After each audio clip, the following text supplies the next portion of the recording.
The Huskers had a bye week with a big matchup on the horizon against the undefeated Indiana Hoosiers. We'll get into that in a minute, but first, let's take a look at what went on in yet another crazy week of college football, focusing on the Big Ten.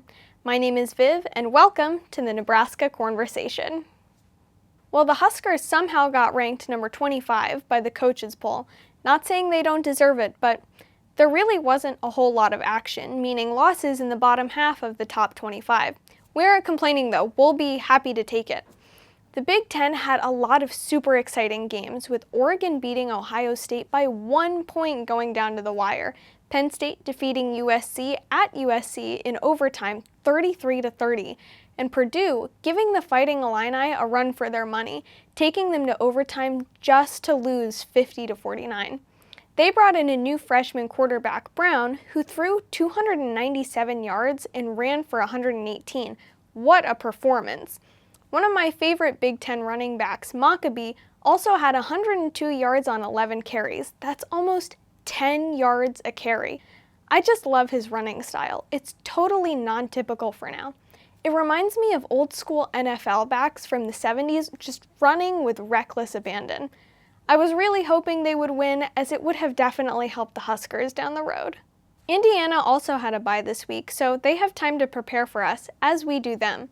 At the moment, the Huskers come into this game as a 6.5-point dog to the Hoosiers, and I like that because it sets us up to have a chip on our shoulder, and Cignetti has openly stated his teams perform better as the underdog. The Hoosiers are on a roll right now, and Bloomington is crazy town, as the game in their Memorial Stadium is sold out for only the 9th time this century. The last season with 2 sellouts was 2021 against Ohio State and Cincinnati. We appreciate the warm welcome from the Hoosier faithful.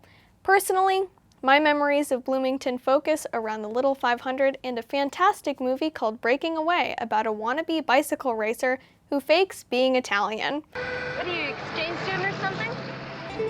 Si, I am Italiano. My name is Enrico Gimondi. Okay, back to football. I just happen to be a big old movie buff, but that's another conversation. Let's talk about the rise of Indiana football. This rise comes from the hire of a new coach, Curt Cignetti, who was previously the coach of what many call a Cinderella team, James Madison. Cignetti engineered their surprise success and brought them from FCS to FBS in 2022, which is no easy task. He believes they're going to win their games and openly states it. I mean, he's known for saying, "I win, Google me." They're the first Big Ten to be bowl eligible, winning their first 6 games, and statistically have one of the best red zone offenses in the country.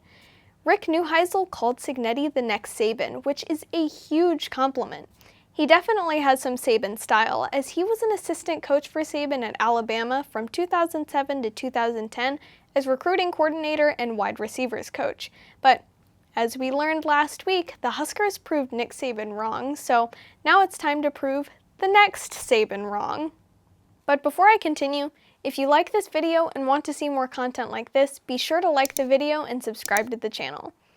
In breaking down this game, you have to look at schedules and strength of schedule to get a good perspective on where each team has been this year. Indiana is undefeated with offensive point totals ranging from 31 to 77, and in 3 Big Ten games, they scored 42, 42, and 41. Not too shabby for Big Ten play.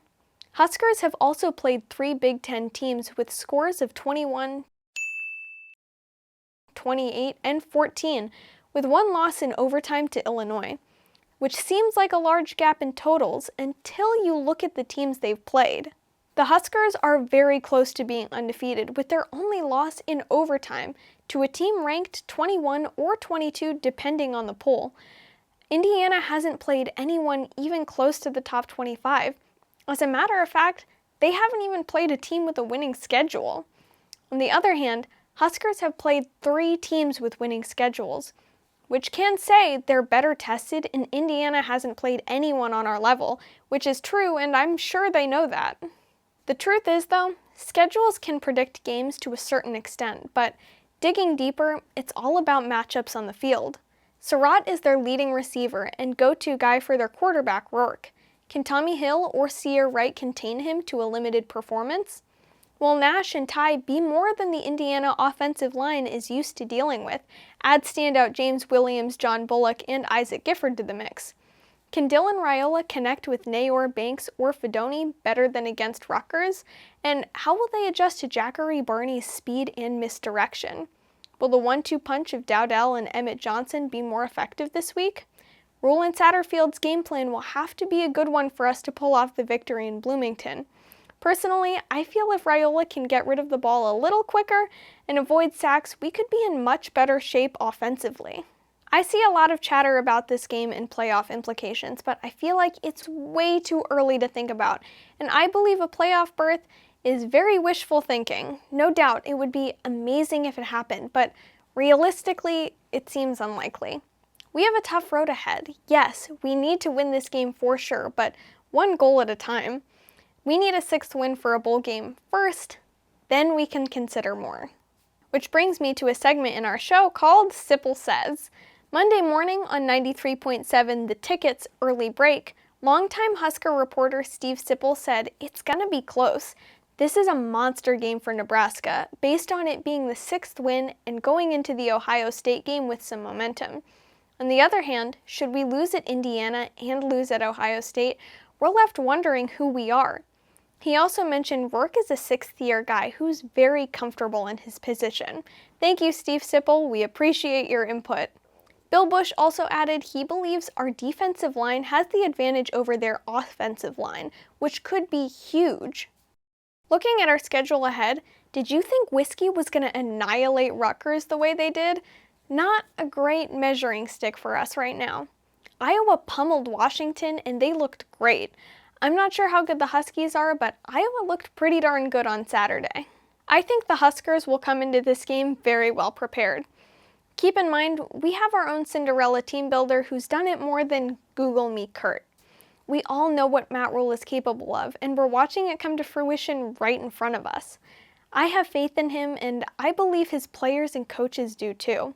He's a winner, and the Huskers will be winners on Saturday versus Indiana. My prediction? The Huskers win 27-24 in what becomes another hard-fought game for Tony White's Blackshirts. They will be the difference. But in order to reach 27 points, we're going to need a field goal in this game.